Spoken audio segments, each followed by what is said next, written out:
I get asked all the time about what type of non-lethal defensive weapons can I have in the state of California. So in this video, we're going to be covering primarily two things. We're going to be covering you can have your stun gun or you can have pepper spray, and we'll be talking about the California laws surrounding those two non-lethal options. So real quick, if you are considering some sort of defensive options, even if they are non-lethal, I always recommend you have some sort of legal protection to go along with that. You can't just think about the type of weapon you're going to carry, but you also have to think beyond the maybe defensive or offensive actions that you have to take with whatever type of weapon, whether it is lethal or non-lethal. And because of this, I always recommend USCCA as a great carry insurance or legal protection. And the great thing about USCCA is they extend their coverage outside of just firearms and handguns.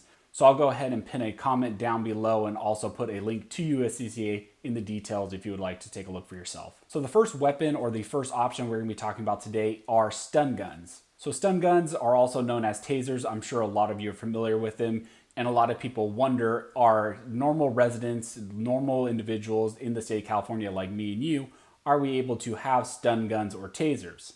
And so the quick answer is yes. In the state of California, you can have stun guns or tasers. And when I'm saying stun guns or tasers, those terms are almost used interchangeably in the state of California. One is usually referred to as the other. There's not a whole lot of distinction. So California law defines a stun gun as a device which emits an electrical charge which is capable of immobilizing an individual. And these sorts of devices are primarily used for defensive but also offensive options. And if you are curious about looking at the language surrounding stun guns or tasers, you can look at California Penal Code 17230 and also California Penal Code 16780. These are the penal codes which address stun guns in the state of California.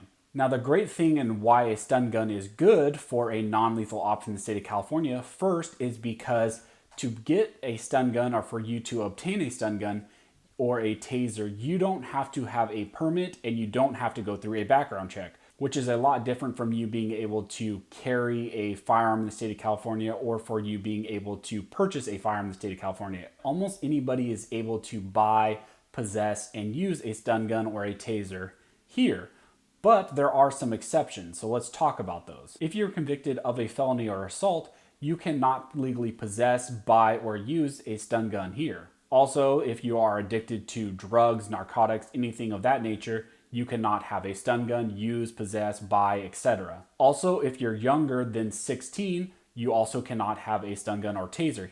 Here, a 16 or a 17-year-old can get their hands on a stun gun, but they have to have parental consent. But if you're younger than 16, it's a no-go. You cannot have a stun gun or taser. But if you're 16 or 17 and you have parental consent, you can have it. If you're 18 or older, if you're considered an adult, you can have it. And generally, violations of breaking one of these restrictions, maybe being a prohibited person who has a stun gun or taser or you're in possession, maybe you buy or use, that is considered a misdemeanor. And if you would like to look at the misdemeanor language here, you can see it in California Penal Code 22610.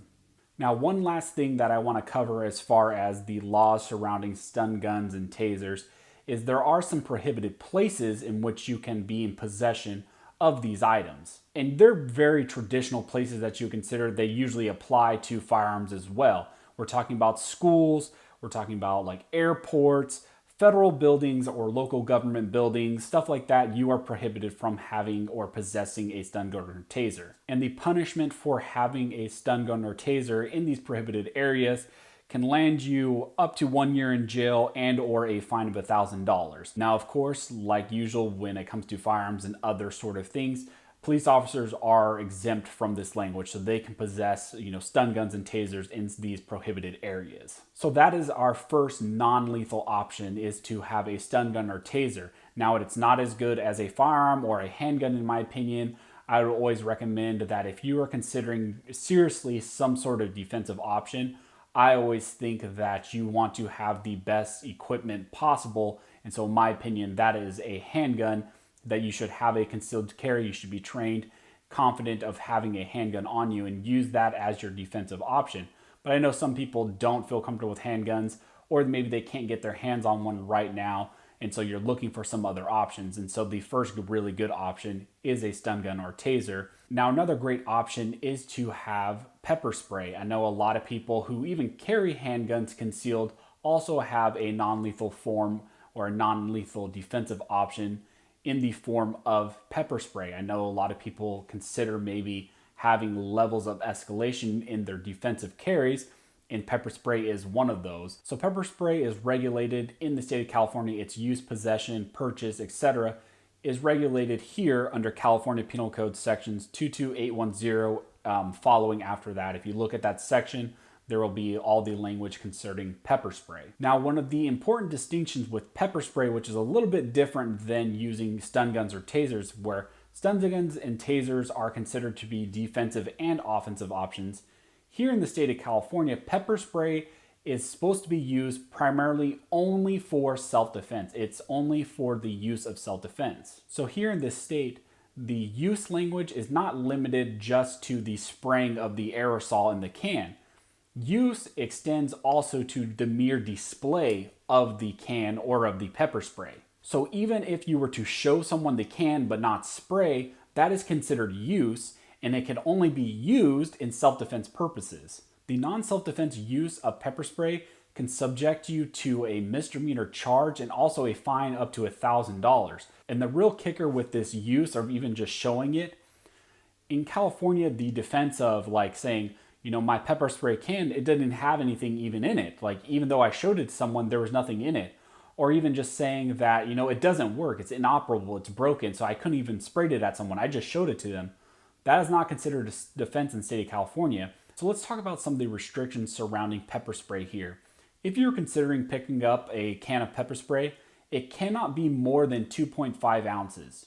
If it is more than 2.5 ounces, you are violating California law and they will likely try to bring a charge against you. Also, something to keep in mind is the pepper spray has to be in aerosol form. It cannot be in any other form. So there may be other types of pepper spray out on the market that are non-aerosol. You cannot have those. Make sure it is in aerosol form. Now again, like I mentioned with stun guns, a great thing about this and why it is a great non-lethal option is because you don't have to have a permit to carry it and you don't have to go through a background check to obtain it. Now again, there are some restrictions like we saw with stun guns where prohibited persons cannot have pepper spray. So people convicted of felonies or assault crimes, and also the language mentions if you are convicted of some way of misusing pepper spray where you use the pepper spray for non-defensive uses, these individuals cannot possess or use pepper spray. You are prohibited. Minors under the age of 16 are also prohibited from the possession, the purchase, the sale, etc. of pepper spray. Again, this language contemplates that kind of wobbler in between of 16 and 17.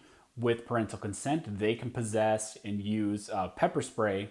And lastly, the language contemplates, you know, individuals who are addicted to drugs, narcotics, etc. cannot be in possession of pepper spray. They cannot buy, sell, etc. Now, with all these things, you need to make sure you're checking your local laws, your county laws, and your city laws. They may have ordinances in place which prohibit your possession, use, maybe carrying it concealed on you, something like that. There may be a local law which affects the state law generally. Also, another great non-lethal, kind of lethal option that you should probably consider if you're not comfortable with getting pepper spray or stun guns is carrying some sort of pocket knife or defensive knife. Now, I'm not going to talk about California knife laws comprehensively here because I have another video on my channel that covers that comprehensively, and you can go ahead and click this tab right here and it'll take you to that video. With California knife laws, you have to also take into consideration your county laws and your city laws because they can also, with California knife laws, put further restrictions on what you're allowed to carry and how you're allowed to carry it, things like that. So just keep that in mind as well. But that video will generally just give you the information you need to know about California knife laws and carrying knives here in this state. But like for me, I always carry a defensive knife on me as well as my concealed carry handgun. So maybe if you can't have a firearm on you, maybe just carrying a knife is a good option. So hopefully this video helped you guys out a lot. And if you have any questions, go ahead and write a comment down below and I'll try to answer that to the best of my ability. Also, if you like this video and you'd like to support the channel, the best way to do that is to join the Patreon. And I'll put a link to my Patreon page down in the details. So as always, thanks you guys for watching. Don't forget to like and subscribe. And never forget, a nation that draws a great distinction between its scholars and its warriors, will have its laws run by cowards and its wars fought by fools.